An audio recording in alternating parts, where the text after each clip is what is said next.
my white rum. I left a bottle of white rum up here. Sorry. Oh, did the lights and Caribbean Edge or Caribbean Edge? Okay, but you said it's a shop On the or an edge. Okay. Confused. You know what the joke is? This episode is about mental health. We're having mental issues. Sean, mental issues. Dawn is quite okay. How are you, Shauna? You're mental too? I'm surrounded. Alright, so let's get started. Alright, cool. Hi everyone, welcome to another episode of the Caribbean Edge. Today our topic is going to be mental health.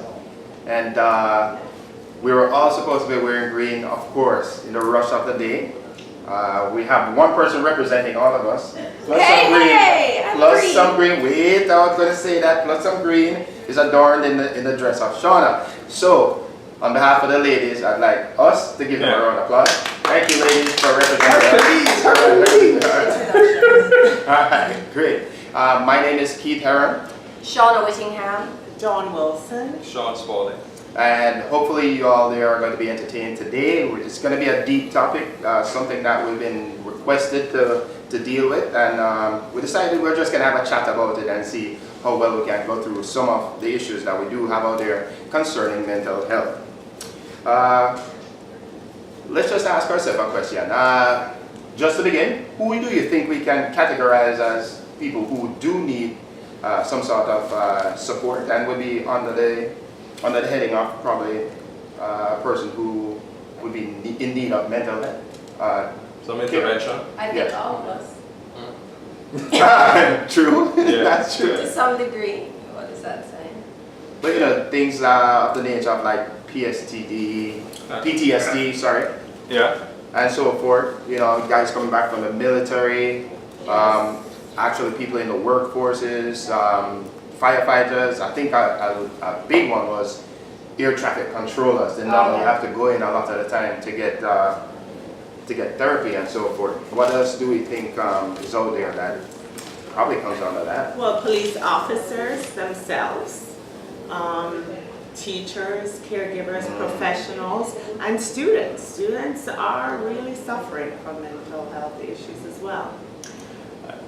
I'm tempted to carry it a little bit further because if you look at everyone fits within a category where if you try hard enough, you could think that there would be some kind of intervention or somebody that you need to talk to, which is in turn mental health help. You know, whether you're a parent or whether you work with the public or no matter what station in life, there are times where anxiety or depression or just an uneasiness with your being takes hold. So I think everyone at some point could use some kind of mental health intervention. I do have to agree. Yeah, I was joking that all of us, but I wasn't, because to your point, I think that just the regular, everyday type of life that we live, especially here in the United States, where we get up, we have to get our kids out, we have to get to work, you know, we deal with traffic going to and from, and then, you know, they're just a truckload of things to contend with and deal with on a regular basis. Even just the technology, social media, and so it varies, right, from the mild to the extreme. I think today's conversation we kind of want to focus on a more extreme, but certainly not belittling, you know, those of us who deal with mild levels of mental illness or wellness or health or whatever you want to call it. Isn't it funny that we stumble over ourselves trying to find the proper term? And maybe we should share this with the audience. We stumble over, would you call it mental health, mental intervention, mental issues? I mean, what is the proper term? Well, if anybody knows, yeah, you know, chime in. But you know, it's almost a bit of trepidation about addressing it. You know, how do you address it? Well, I think it's a fickle area. You know, you really don't want to go into it with. I think as we enter into it, we try not to to hurt anyone as you go in. Try to step on any toes, and even today, when you look at most of the studies out there, still, just like how you said, a doctor is practicing. Yeah. This is still a practice. There's still unknown areas. So A work in many progress. areas. Yeah. So you try to go into it with whatever information you have, and you try to go into it with your personal opinion or your personal experiences, and that's about all we can do. Yeah. So before we can go on, if I could just share some of what some of the viewers who have chimed in. Garfield says anxiety is considered Correct. one to answer your question. Andre Walters says realtors. Don't forget about the realtors. They didn't deal. I don't envy you guys. Rosie says that people who consistently yell and scream teachers, caregivers, public service related workers, and some people are just saying hello and did confirm what you said, the PTSD. So just to share, mental therapy sounds nice is what Andre Walter says. So I agree. I think that works well. And just to touch on what Garfield said about anxiety, general anxiety disorder affects 40 million people every year. That's 18% of the U.S. population. I think that's astounding. Through the anxiety, there are walking depressives out there. Yeah. Tons of them that we are in their face and we don't even know. Yeah. So that's a great point, Garfield. Very good point. Now, just to move on. Now that we know what it looks like, how do we normally deal with it? Do we really know what it looks like, though? Sometimes you can't see it. Sometimes you can't. I had a very interesting conversation with my daughter before I came here this evening. And I asked her, not thinking that she would have any experience with that, and she's 18 years old. And she mentioned that she's been affected by it. She's been touched by it. And she pointed out to me as her mom that she went through her own stage of having to deal with being taller than the average girl and how it impacted her. So on my way here, I thought about, wow, my daughter could have taken that, I don't want to call it depression, but she could have taken that so internalized it, that I don't know as a parent if I recognize that, because as a Caribbean descendant, we don't have these discussions. We brush them off. We sweep them under the rug. Right. Yeah. You know what? It's funny that we're going this way, because when I said that we know what it looks like, you're right. We really don't. Yeah. But if we have any inkling that it's there, because let's just be honest. Anything that sways us from what is considered the normal cognitive thinking process of where you normally look at stuff and you deduce something from it and then you give an answer back, you're considered like you're not thinking right. So that goes right back into what we're saying, because even one of the largest thing is a person who had an addiction to something, either alcohol, drugs, whatsoever it is, and then comes out of that, always have this thing in their mind that we would now consider, the populace would consider, they're not going to think right, because then they're going to have this thing in the back of their mind. So we're all walking mental health patients. I can add in, at the risk of alarming you, but if I was as a parent, I would be, it's a bit disconcerting having that conversation with your child, because you don't realize certain things. You're always scared of what you can't see, because you always want to protect your children, right? But what do you see on the news? We have drug epidemics, opioid epidemics,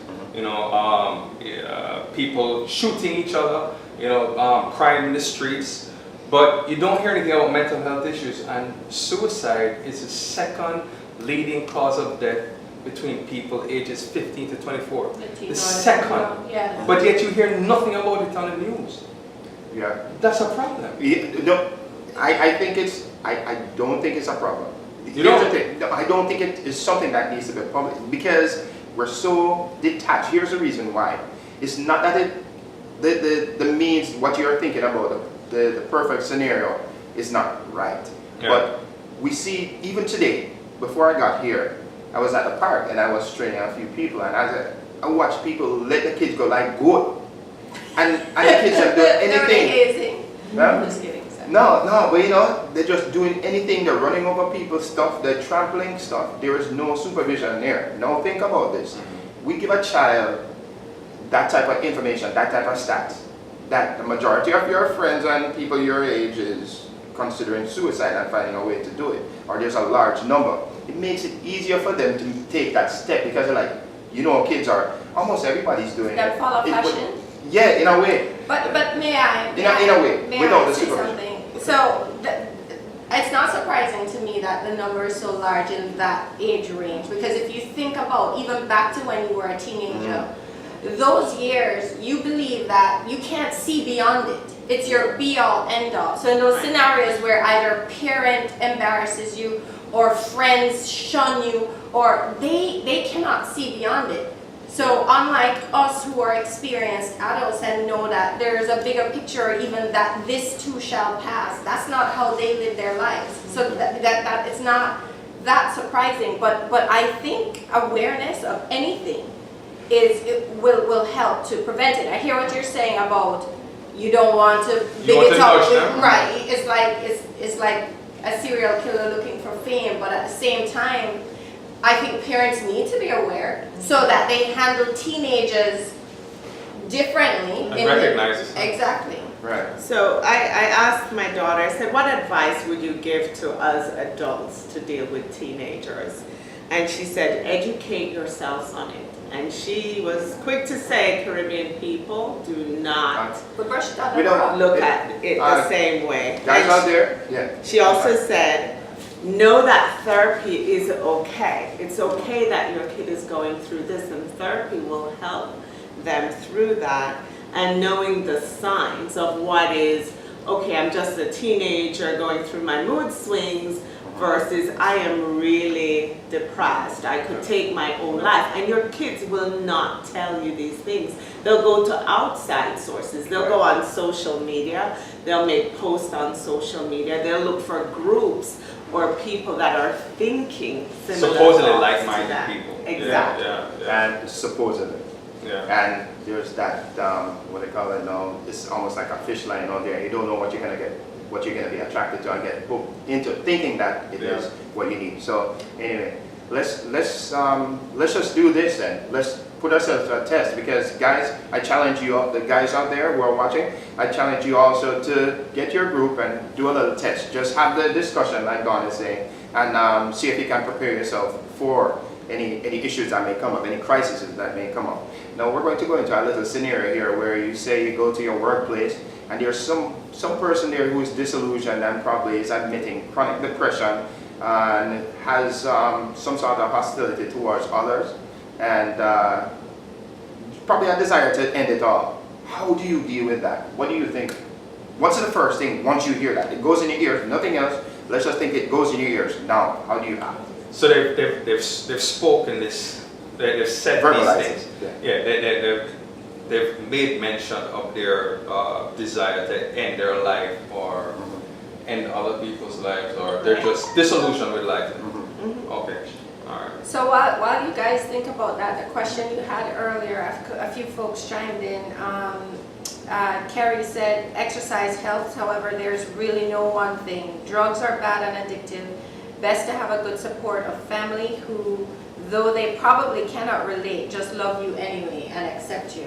And then Andre said, teach your children to be still and encourage them to disconnect and meditate. I encourage this with my boys, and it has helped them tremendously with healing with the pressure of growing up. Big ups. Yeah. Meditation is huge. Big So ups. back to the question at hand. Yeah. So the scenario, how do you think we... I don't know. Well, before I even venture an answer at this,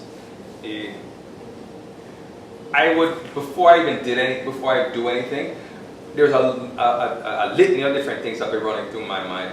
Who is the Do I- person to you? Exactly. So So the hierarchy within the company Yeah, or what have you. right.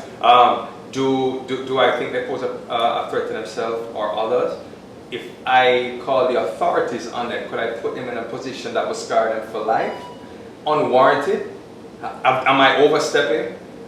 I'm at a loss. I really don't know. Right. But I think for me personally, I believe I have an obligation to do something about it. I look at the worst case scenario, which if I don't do something, if I don't speak out, if I don't express the concerns and let the trained professionals step in to help, then that could be detrimental to that person or someone else. Now, I am trusting that the trained professional Is will actually do trained the like a right thing. professional. So who are the trained professionals? Who would you Exactly. call? Exactly. You know, Yeah. if you're in a setting with an HR manager, then, you know, in a workplace, I would feel obligated to report it to HR and management, just like Shauna says. It depends where in the food chain Yeah. you are. If I'm the HR manager, then I have an obligation to get professional help and reach out to resources and speak directly to that employee. And there is one resource that I'm aware of that employees can call, which is 211. So for me personally, it truly depends when and where. Because if it is a family member, I promise you, I am not calling the police. I am not running the risk that a police or some other kind of authority who doesn't necessarily care about me or Yeah. my family members show up on the scene and possibly, you could very possibly end up dead. Yeah. Let's just So call would a you spade a take spade. them to the hospital yourself? So I like that you've asked this question because I've never thought about it before. How would we get a person under control? But again, it just depends. If it's at work, you know, I would be running to human resources. Yeah. Or if it's a situation where it required some strength, I might reach out to the men around. The men? Yeah. Yes. Why If specifically the men? if it's somebody who needed to be Be restrained. That's interesting. You know, but this has really provoked my thought process because most people would call the police, and I don't know that I would necessarily want to call them.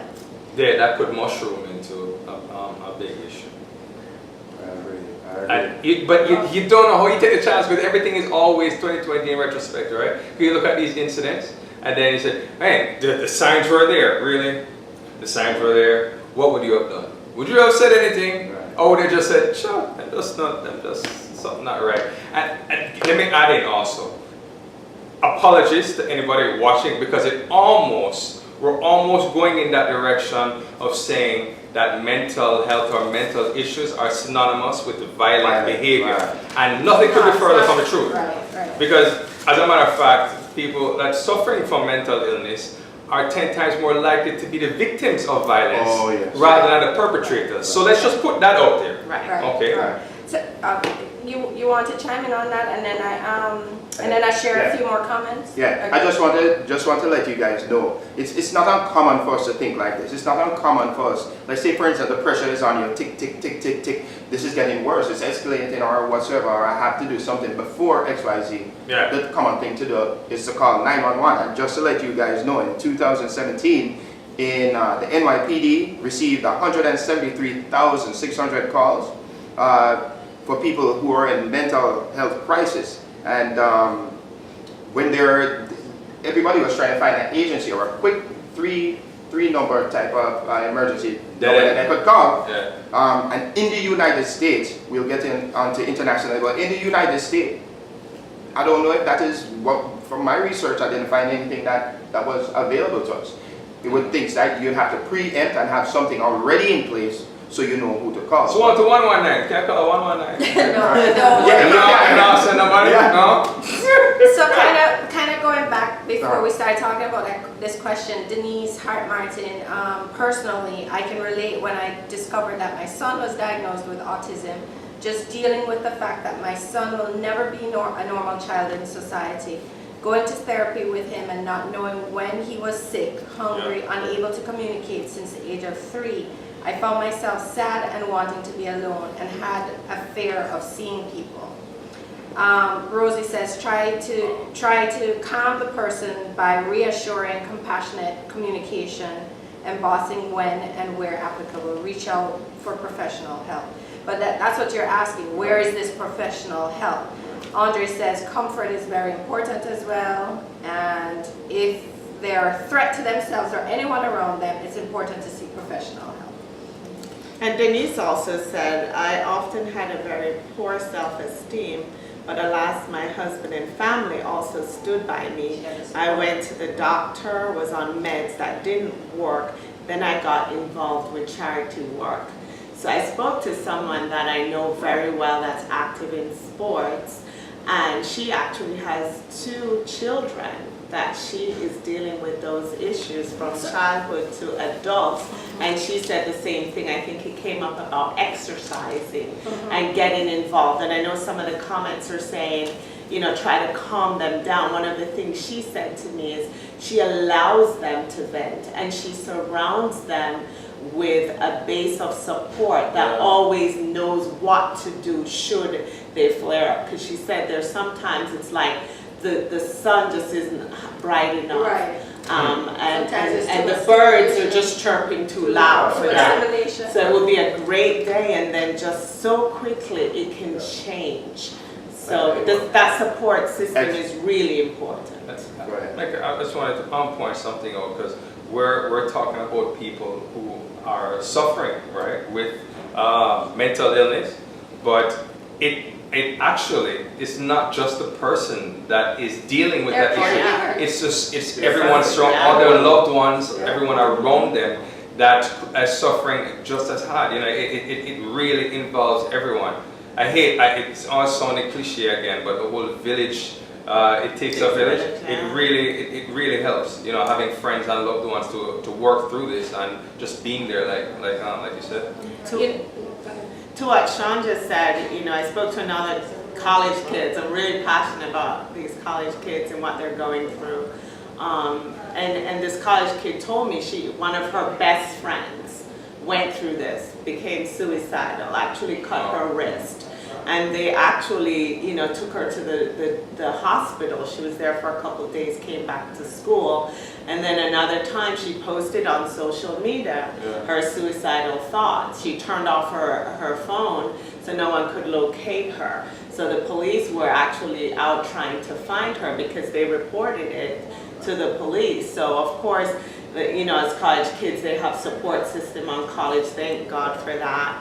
And so the kid finally came back to college, but now she, you know, she's somewhat stable, but, you know, she lost her best friend. Right. This was her go-to person, and she lost her throughout this transition. Now, one of the things that I want everybody to know there is one of the finest police departments that have put a lot into it is the Los Angeles Police Department, and they have a program called SMART. But when you think about it, their SMART program is only for 5 days. Everywhere else in the United States is 4 days. 5 days of intensive training. Yeah. And then they send them out on the street and they are supposed to deal with these situations. Now, I'm not saying it's better than nothing. Right, but they're still not equipped. They're still not equipped. They don't have 8 years of studies that they're going to come out and they're Not nearly licensed. And you're right. Yeah, you guys remember the case where it was in Miami about a year ago, I think, and the kid was out on the street and the caregiver was saying, don't shoot, Yes, he's mentally, Yeah. and the police That was came, heartbreaking. and the police came and shot the caregiver, and he's like, why did you shoot me? He He's said, like, I don't know. But the same thing with Shirley Marshall in Dallas, Texas. Shirley Marshall called the police and said, my son is mentally ill. Please send a professional. His name was Jason Harrison. Please send a professional that knows how to handle the situation. If not so, don't send anybody. You know, I just want somebody to take my son in for me. Well, it ended up that they came on the scene. The kid was around a toolbox. Well, you know, he's a large kid, of course. You know, he's in his 20s. Had a screwdriver in his hand, and the cop came gun drawn, rather than trying to see what he can have with the child, with the young man. Gun drawn, pointing at him and speaking to him as if he was speaking to you and I. Yeah. Drop the weapon. Where you going? Drop the weapon in such a tone that the guy, even when you see the video, you see him, he's not cognitive of what he's saying. He's just walking. He's not even walking towards the police officer. He's walking to the side of the police officer, and he ended up dead. The police officer killed him. The police officer killed him. Because we have this notion that if only they were bright enough, if only they were smart enough, then they'd be able to get a hold of their faculties.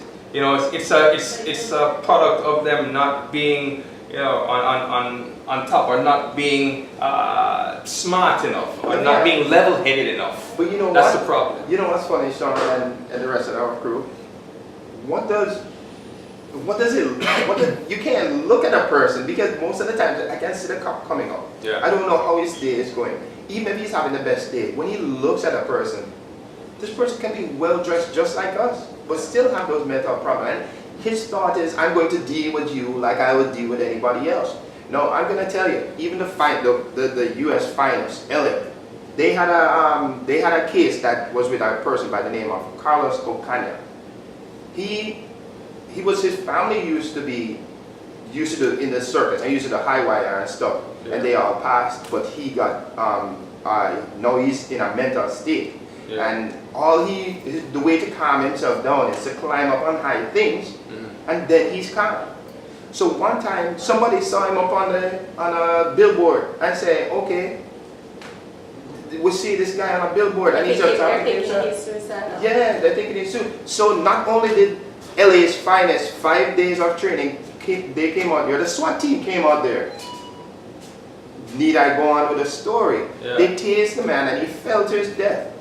Very sad. Not knowing how to deal with it. Very sad. And even with the training.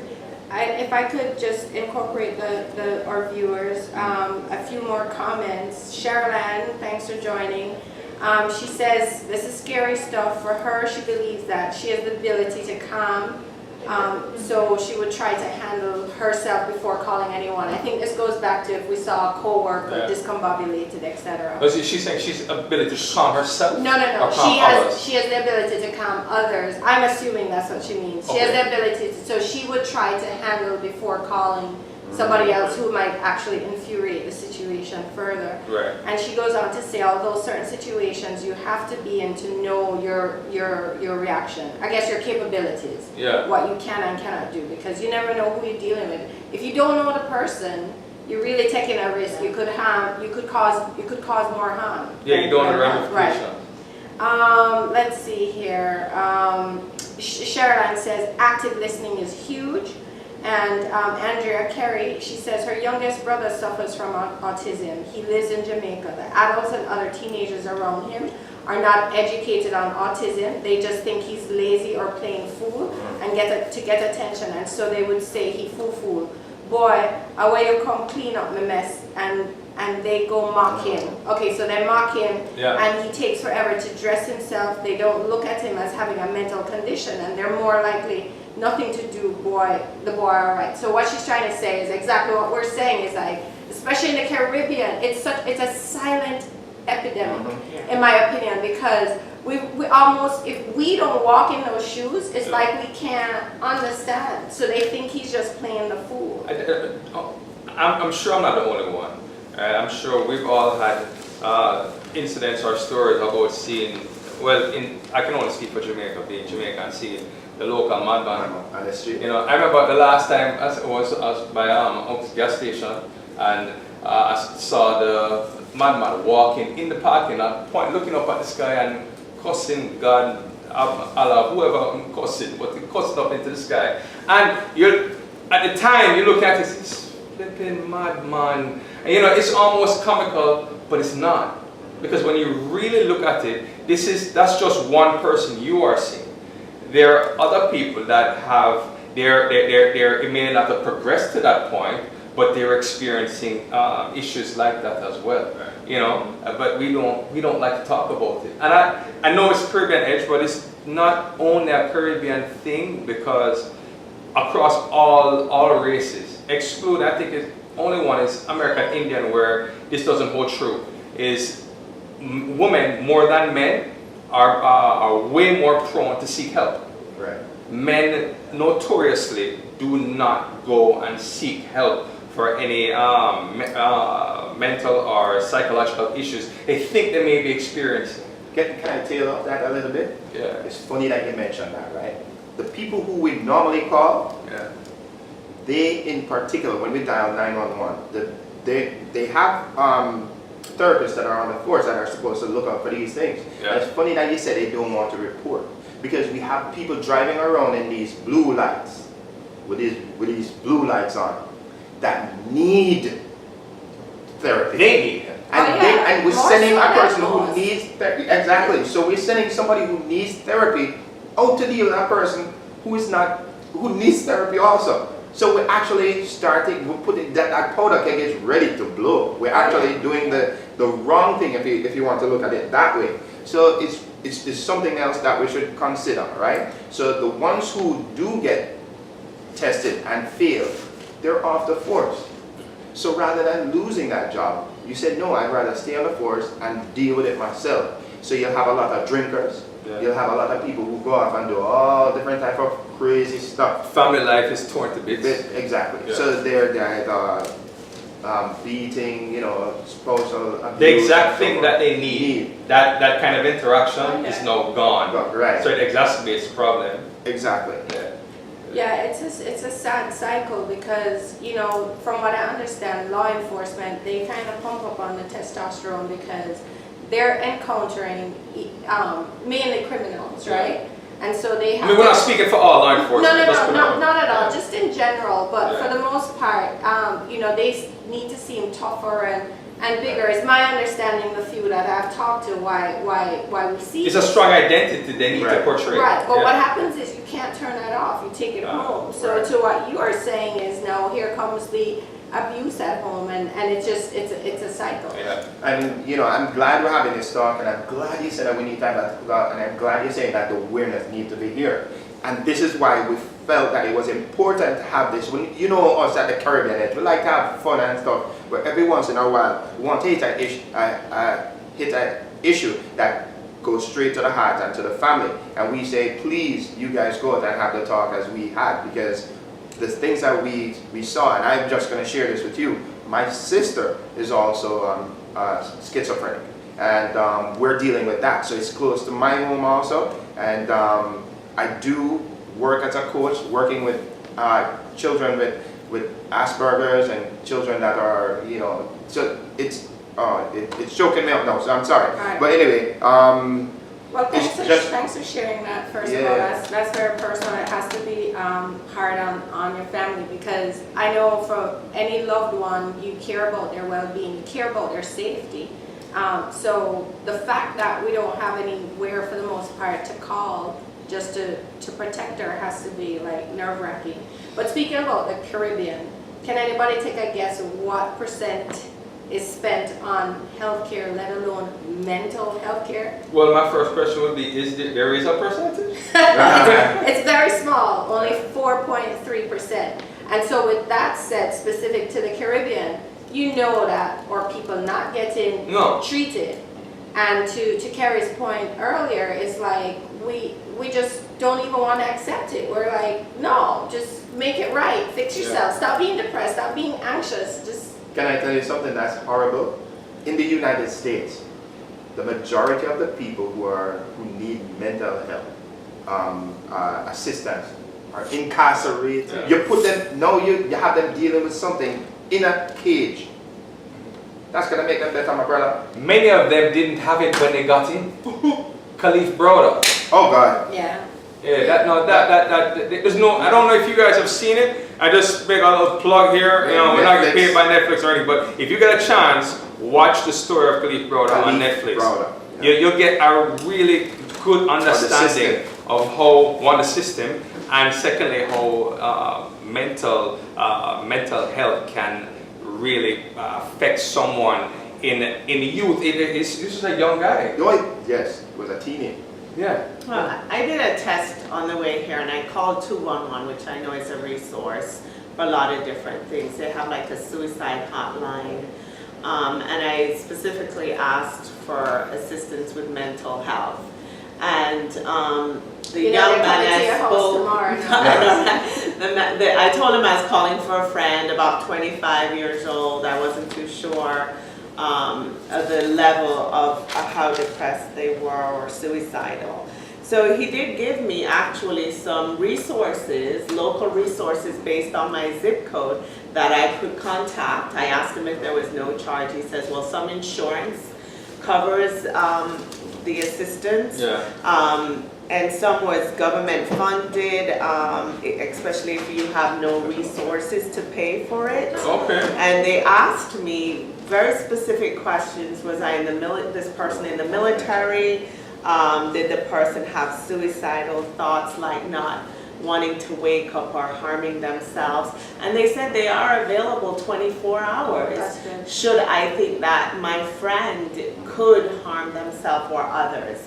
So I think it's a resource, and I think part of the great thing about what we do is we're able to research, share that knowledge, and encourage others to do the same thing and educate ourselves if we see certain behaviors in our own children and have conversations with them. So what just for the audience again, so It's what? 211, Okay. and you can go on, I believe it's 211.org, and they have different, all their resources are listed okay. as well.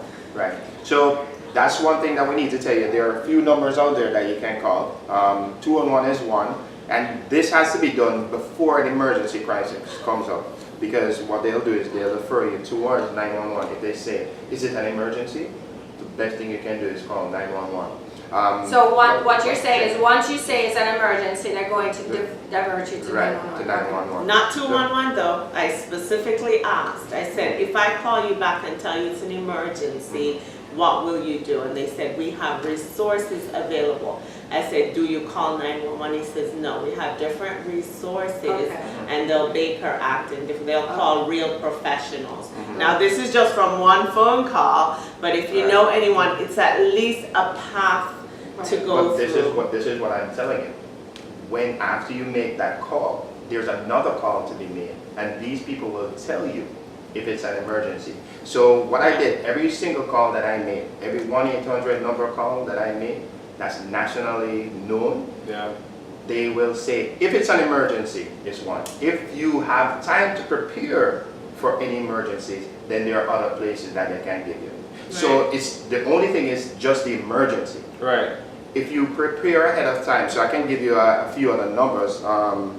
If anyone is willing to write down or ready to write down, from the National Suicide Prevention Lifeline, the number is 800-273-8255. That's 800-273-8255, and you can prepare ahead.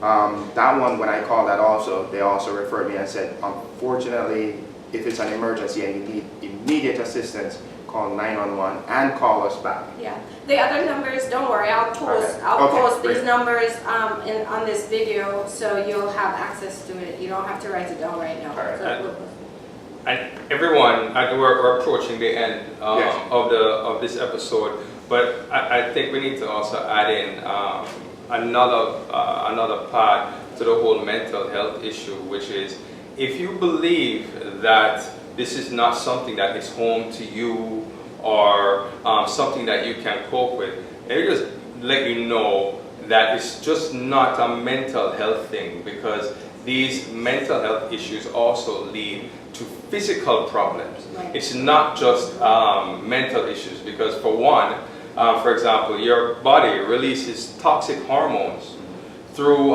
it's shown mental health patients release toxic hormones to the endocrine system, and they're 2.5 more times likely to develop cancer. Yeah. People with Diabetes. anxiety, yeah, Diabetes. exactly, because of these toxic hormones. You have people that suffer from anxiety problems, and let me speak from a personal level. I also have anxiety issues at times, and sometimes I'm worrying like incessantly, you know, and I get muscle and back problems because of it. Right. And these things are, and whoever mentioned about the meditation, I'm doing that. I'm doing that. Yeah, and acupuncture, I swear by Yeah. acupuncture and meditation and yoga. Yoga. You yeah. guys know that I had a loss in my life recently, and I swear if I did not have yoga at the time as a daily practice, which I need to get back to, I don't think I could be sitting here right now. But Kerry had a question for us. Do you think suicide is a mental issue or a selfish act? Well, that I think a lot of the people who are Interesting. I know in religions it would be considered, in some religions they consider it a selfish act to move, and some consider it a sin for taking that blessing that you were given, that gift that you were given.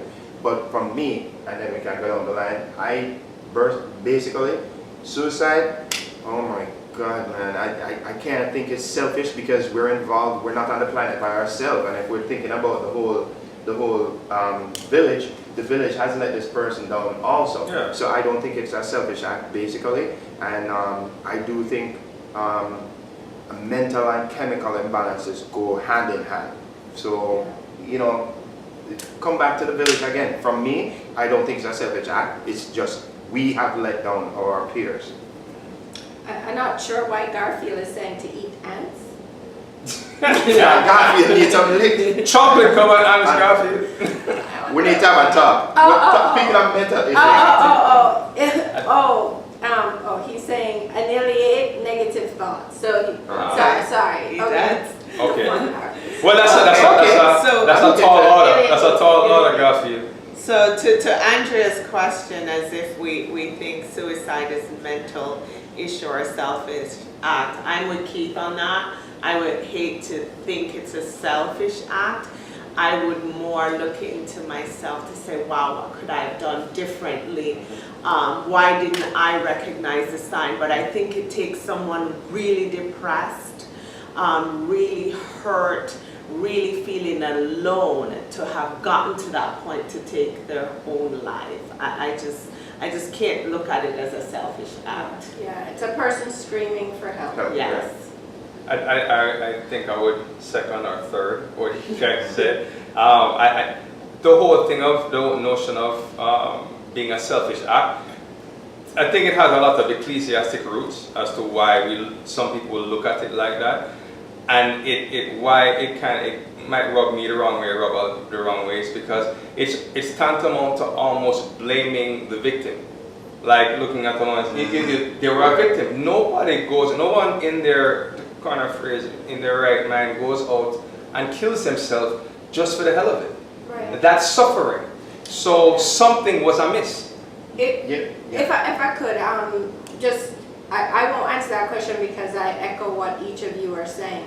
But I would implore our audience to just get engaged with our immediate family members and our friends. The last live episode I mentioned the blue zone, and the people who are living the longest, happiest lives, they have these clusters of friends, so that when you go through difficult times, they're there for you. When you go through joyful times, they're there to triumph with you. And so this is what, you mention it all the time, Keith, it's the village. We need to look out for each other. We need to stop being so hostile. Stop the goddamn gossip, you people. Let us just come together. I'm not saying everybody has to hold hands and sing Kumbaya, but we need to stop tearing each other down. Yeah. Come together and sing the praises and tell your children what they're good at. Tell your children the things that you're proud of, and pay attention to the people next to you. Sometimes those people are the most lonely and the most hurt. Call your friend them. Call your family. I'm horrible with that. I'm horrible with the phone, and that's why I'm only saying that because I'm speaking for myself. Call people. You never know what they're going through, and sometimes you think from across. Call them. That's not saying these people are having mental issues, right. No, but you keep. This is what we need. We need things like that to have a healthy social life. It's needed. In other words, when you can't beg me for dinner. Yeah. Shut up. Not beg of food. Except for Garfield.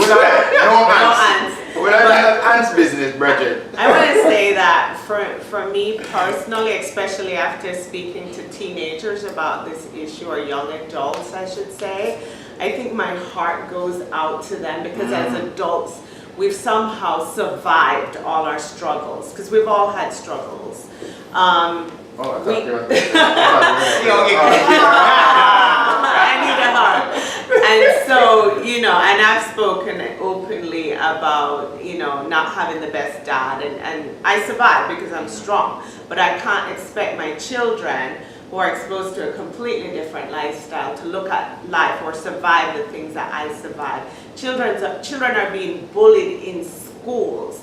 We need to pay attention to the kids that don't want to go to school, that lock themselves up in the room, that don't want to get involved. Just encourage your kids to be out there, find an activity, and listen to your kids, because a lot of times we don't know. We think our kids are fine. And I'm telling you, my conversation with my daughter this evening really touched me to make at myself. Even though I think I'm a great parent and mom and I've encouraged her, it still doesn't connect to her personal thoughts. Yeah. And she'll reach out to her friends before she'll talk to me. So Your Beautiful Life said, great show, keep up the good work. So then Carrie thank says, you. great discussion. She has a whole lot more points that she wants to talk about, but she knows we're out of time. So, Right, yeah. and to keep up the good work. So thank you for tuning in. Thank you so much. Thank you from the bottom of our hearts for tuning in once again to The Caribbean. Wow, wow, wow, wow. Love, love, and respect.